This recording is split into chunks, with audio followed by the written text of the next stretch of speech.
here in Lagos State this morning, we are still looking at the situation ravaging the economy as it still gets to bite hard on the economy. And of course, Nigerians are still having the feel of it at the moment. I'm talking about the fuel situation.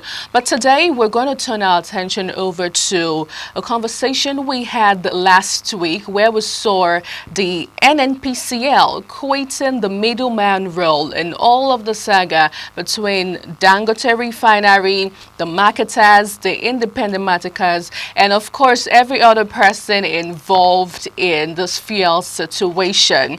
So just for emphasis, the Dangote Refinery is a landmark project in Nigeria's oil and gas sector, and the recent development where NNPC has quit its middleman role is a significant milestone.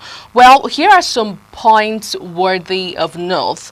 Now, the first one is that the Dangote Refinery is a 650,000 barrels per day refinery located here in Lagos State, Nigeria. Now, the refinery is owned by the Dangote Group, a leading African conglomerate. NNPC had previously been acting as a middleman in the supply of crude oil to the refinery. However, with the recent announcement, NNPC will no longer play this role, and Dangote Refinery will now directly source its crude oil supplies. Now, what does this mean? How would Nigerians feel the impact?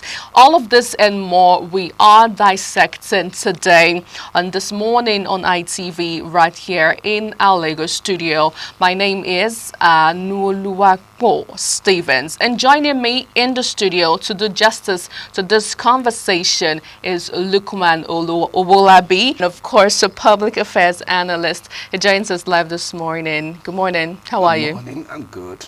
Good to be here. Absolutely. Good to have you as well. So tell us, what really is going on? Because I feel a lot of Nigerians are still not aware of some of the things happening in the petroleum industry in the country. Can you give us an overview of what's going on now? Okay. You see, when a short man begins to cast a long shadow, you should know that the sun is about to set. The petroleum industry in Nigeria has been beset with a lot of problems, and it boils down to mismanagement. You know, I remember vividly because we had our first refinery in 1965. Yeah, the refinery in Port Harcourt, the old Port Harcourt refinery, was built by Shell BP, and then Nigeria took it over. It was just a 60,000 barrels per day refinery. And then, you know, our population was probably about 45 million at the time. So it got to a point where we now had what we call the oil boom. You know, the early 70s. It was the oil boom era, and General Yakubu Gowon was the head of state.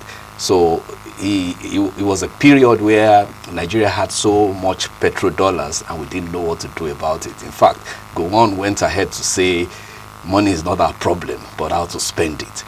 You know, that was the time he set up a commission called the Udoji Commission.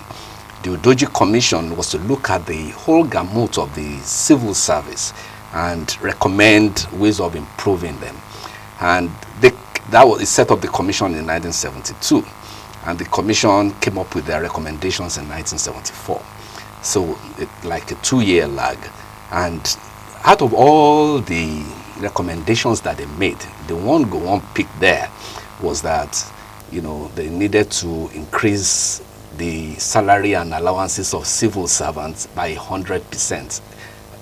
And it was such a good move, you know, because we had, you know, the petrodollars, but we didn't think of the consequences.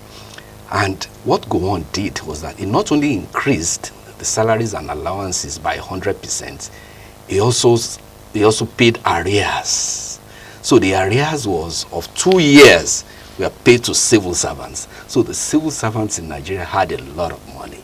So all the efforts that we have been doing in Nigeria regarding agricultural produce and the rest of them, productivity, everything came to a halt at that time, you know, because Naira was about 63 kobo to the dollar.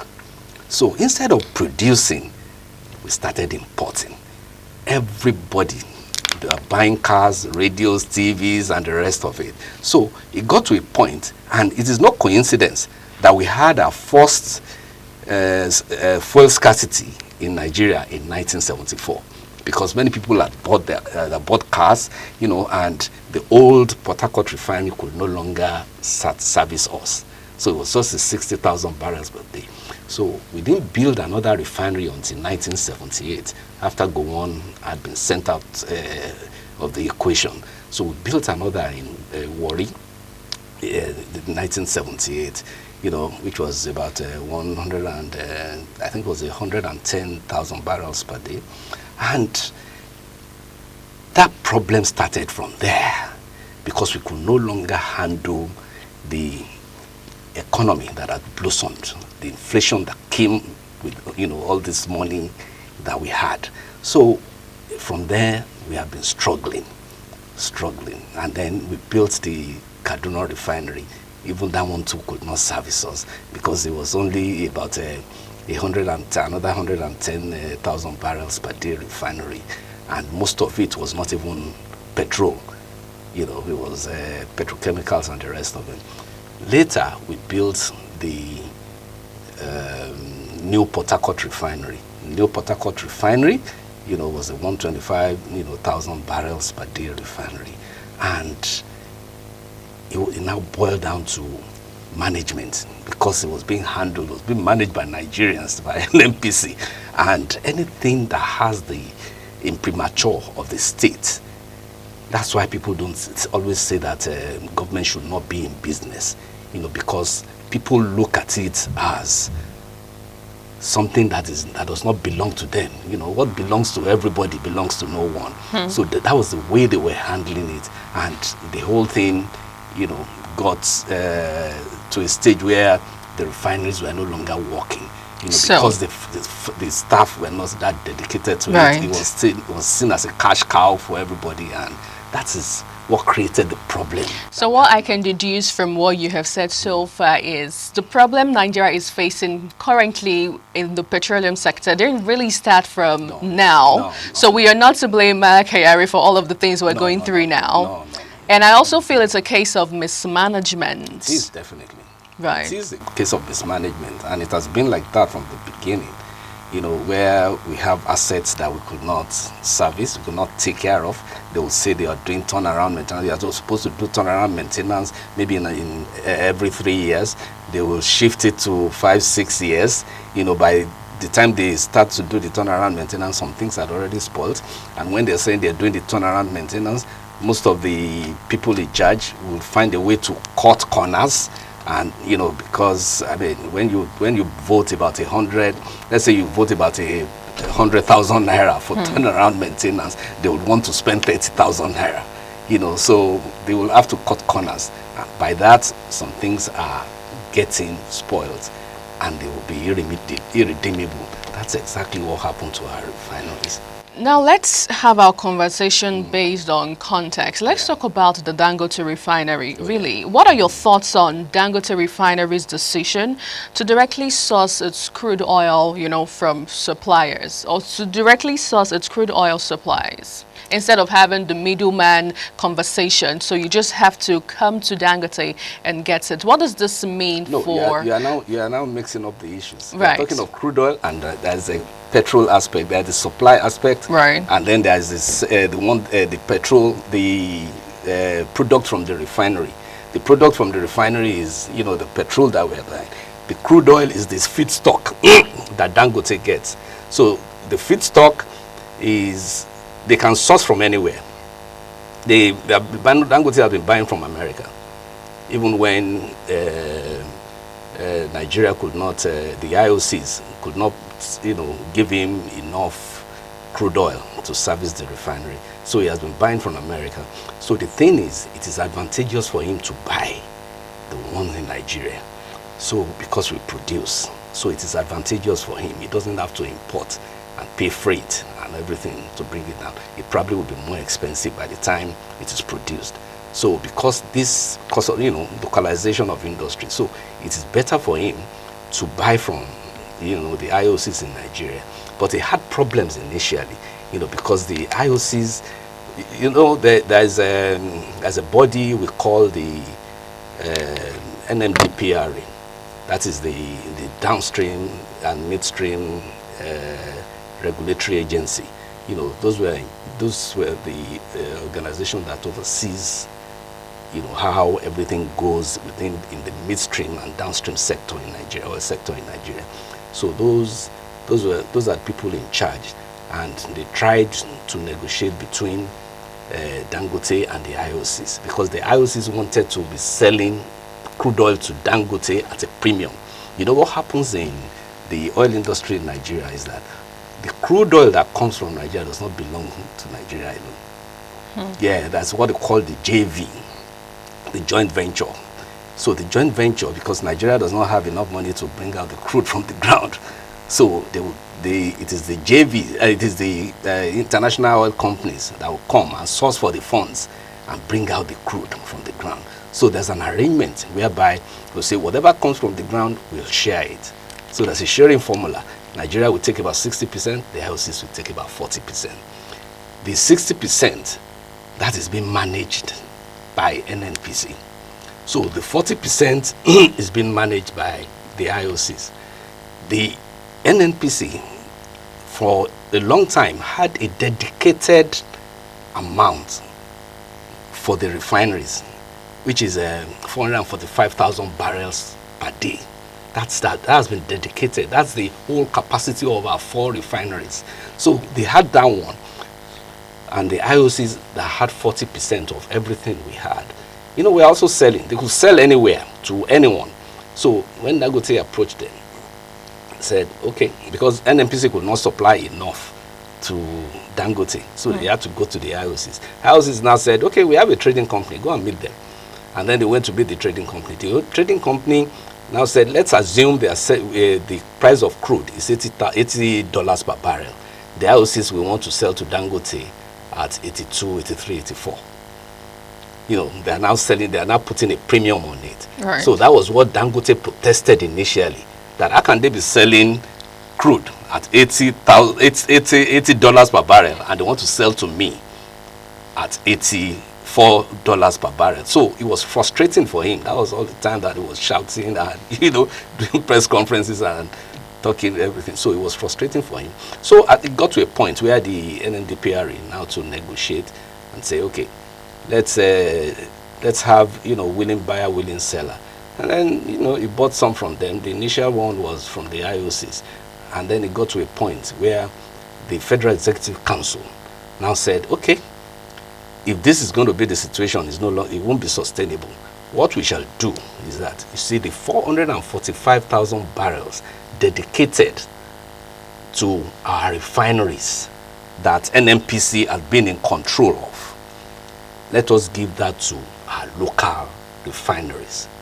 And not only give it to our local refineries, we should also sell to them in Naira, so that they can also sell the products in Naira. So they won't have to go all out in search of Forex, to pay for what they are buying. Right. So that's the arrangement we have now. Okay. So with this arrangement and this new development, I'm sure an ordinary Nigerian will be wondering, what does this mean for the common Nigerian who would want to go out there to purchase fuel and just buy fuel? Because right now we've seen that we've had another hike twice in 2 months, and reports also have it that it's going to affect the prices of this commodity. Oh, can you explain much better? What happens is, you see, many people who are expecting low price of petrol, they will always be disappointed, because the major component in the output is the input, the crude. The crude costs money. It does not matter whether you have it in your backyard. You can't open the tap and have crude. But one would have actually thought with the advent of Dangote Refinery sorry to quote you short though, but with the advent of Dangote Refinery, the issue of pricing would have been fixed to the barest minimum. But shockingly, Nigerians are disappointed, just as you said. No, you see, that's a mistake many people make. What we have been enjoying all along was subsidy. So when we were even importing fuel, the landing cost was between 110 to 120 naira, 1,200, 1,100 to 1,200 naira. So when we were buying for 568 in NNPC at the time, it was because the government was subsidizing. The government did not want us to carry the burden at the time. So between 5-6 months, the subsidy cost to the government had grown to about 7.8 trillion naira. So the government now said, this is not sustainable. So they raised the price of the fuel from 568 in Lagos. NNPCL was selling for 568 in Lagos. They raised it from 568 to 855. Even at 855, there was still a subsidy element because the landing cost was about 1,200 naira. So they were subsidizing for about 300 and something. So when Dangote now, came on stream, I won't say landing cost now, let's say the selling price of Dangote now came up to 898 points something. Let's say 898. So at 898, it was lower than the landing cost of imported petrol. So government now found an opportunity to say, okay, if the selling price of Dangote is 898 and we are selling petrol, for 855, why don't we just use the opportunity to remove the subsidy? And that is exactly what has happened now. Government has hands off the distribution of fuel from Dangote to now say, okay, anybody can now go to Dangote, negotiate with them, buy from them, and sell at a cost with your margin. So that is exactly what has happened. Government is no longer paying subsidy on petroleum products. So they have said anybody can now. When NNPC took up the responsibility to act as the off-taker for Dangote, it was because they were still thinking of taking the whole stock and paying subsidy on it. So they will be buying from Dangote at 898, but they will still be selling at 855. That was the idea initially. So they will take and distribute to other major marketers and independent marketers. That was the idea. So in the course of the negotiation, I think they just came to a point that, let's do away with this subsidy and let it be a free market, since we have already deregulated it. So we are now operating in a free market environment. So now you're saying we are operating in a deregulated system. Deregulated system now. 100%. 100% now. Now, I would still love us to talk more regarding the issue of pricing, because I remember last week the federal government came out to debunk the claim that they increased the price of PMS. Who really is in charge of this issue of pricing? Is it what is going on now in the country, or the international bodies also have their own role to play in all of this? International bodies does not have any role to play in the pricing. Where international body comes in, let's say the OPEC comes in, is the price of crude, which is the feedstock, which is the primary element. So when you buy crude at $80 per barrel, just put that in naira, and then you also add refining cost and your profit margin. That is essentially what determines the selling price. It's like manufacturing. It's like Cadbury manufacturing Bonvita or something. You produce you put in your raw materials, you add production cost, and you put your profit margin, and you sell. It's exactly the same thing as petrol. Nothing is different. So the amount of the cost of the crude, the refining cost, plus other small costs around it, and then you put your profit margin. So when you put your profit margin, it determines the selling price. That's exactly what is happening now. So the selling price from Dangote is 898 for now. If the price of crude goes down, that which is the primary element, the selling price too will go down, because that's the feedstock. But if it goes up, it will also reflect in the selling price. So it's a free market area now. So whatever happens within the international system will also have a bearing on us in terms of price of crude. Now, what are your predictions regarding the price of crude in Nigeria? Because a lot of persons have actually speculated and say, you know what, Nigerians should brace up that there might actually be a case where we buy a liter of petrol for maybe 2,000 naira. I think we're close to that already. See, if the conditions, the global conditions necessitates that the price of crude will go up, it will also be the same. It will reflect in the selling price. But if the conditions within it, because see, crude oil is an international product.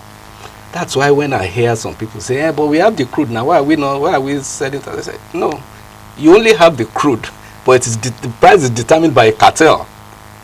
And that's the cartel Dangote was referring to the other time. No, he was talking about cabals. Okay, cabal, mafia, yes. cabals, but the cartel is the OPEC, right? Organization of Petroleum Exporting Countries. They have fixed price at any point in time, and the price changes, you know, due to conditions they meet. If a war erupts now, let's say in the Middle East, it will definitely affect the price of crude. And that was what happened when we had oil boom in the 70s. It was mainly because of, you know, the conflict within Israel and the Middle East that made the price go up. It also happened when Russia and Ukraine had a problem. So conditions can make price of crude go up. It can also bring it down.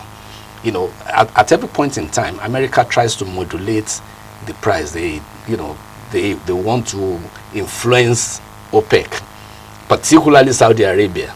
You know, because Saudi Arabia is the biggest producer in OPEC. They produce maybe about 7-8 times of what we produce. So if you can influence, you know, a country like Saudi Arabia, they will also influence other members of OPEC, and they will bring down the price. So they always try to modulate everything in the world, you know, different influences, you know. So that's what happens so the price of crude is not determined by us. We are only just a player. Circumstances determines the price of crude. So, and when the price of crude goes up, we'll have a higher selling price. If the price of crude goes down, we'll have a lower selling price. And then what also affects it for us is the depreciation of the naira. Yeah, because let's say the dollar is now 1,600 naira. Because the crude is calculated that way in dollars. And if it's calculated that way, you have an effect on your naira. So if the depreciation, if the naira appreciates, for instance, to about 800 naira and not 1,006, it will already cut the price, into half. Okay. So those are the factors that will always affect the selling price of crude, petrol in Nigeria. I would love us to talk about another angle to this conversation entirely, because recently the Group Chief Executive Officer of the Nigerian National Petroleum Company Limited, Mela Kayari, says petrol smugglers took advantage of the loopholes in the subsidy regime by making around 70 million naira per truck in neighboring countries. How would you react to this? Yeah, it will always happen. I mean, when you create scenarios, you know, for arbitrage, people will definitely take advantage. I mean, it's just normal human, you know, sentiments. You decide that you are going to, because when you look at around you know, border areas, all those countries, like in Cameroon, for instance, petrol is sold for over 2,000 naira, and you are selling your own for 1,000 naira. So marketers that are bought for, let's say somebody buys from Dangote now at 898, and he wants to sell. If there's an opportunity for him to smuggle it across the border, he will do that, because he can sell for 2,000 naira just across the border. So that creates, arbitrage, and people will always take advantage of it. That was the problem we had, during the Buhari regime and the regimes that were there before him. We were paying subsidy. People were smuggling it. So, and we were importing. If we were producing here at the time, it probably would have made more sense. But we were importing, paying subsidy on it, and people were smuggling it. So you can understand the system. You are buying cheap and you are selling at high premium. So that means there's an opportunity for you to make times 10 of what you are making here if you are selling it here. Now, what's the way forward in all of this, and how can we fix this? How can we block the loopholes? It's not just the smuggling, interestingly. We've also had stories and seen situations where we have illegal refineries working in the country, and then we have our own formal refineries not functioning as well. How can we fix all of this? First, we have to fix the other refineries. Incidentally, I think Nigeria is going to have, a boom in refining, because Bua refinery is also coming on stream. That's another 200,000 barrels per day. It's coming on stream probably next year, towards the end of next year. And we also have some other, smaller refineries that are producing 50,000 barrels, 20,000 barrels per day. Those are the ones that we are now giving feedstock. The good thing is that Dangote is a behemoth. It's 650,000 barrels per day. That refinery is bigger than any refinery in America. It is bigger than any refinery in Saudi Arabia. It is bigger than any refinery in Russia. Right. So, but just because of the time frame, okay. As we tend to custom this morning, what would be your final words to the federal government in all of this? No, I think what I would tell the federal government is to, the path that they are taking now is the path of prosperity. We should not be paying subsidy, and some other people be taking advantage, of the arbitrage.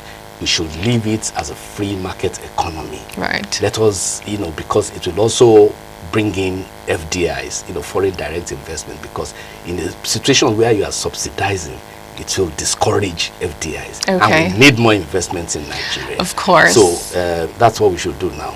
It's called wisdom has a limit. Indeed, the wisdom has a limit indeed. While there are still some persons that would fault all of the things you have said regarding the subsidy regime and having the free market. But let's just hope and pray that things would always get better in the country. Now, that's how we're going to wrap things up this morning on ITV. I have been speaking to Lukman Owolabi. He is a public affairs analyst. Thank you so much for coming. Hopefully, we'll have you another time in the studio. The pleasure is mine. Right.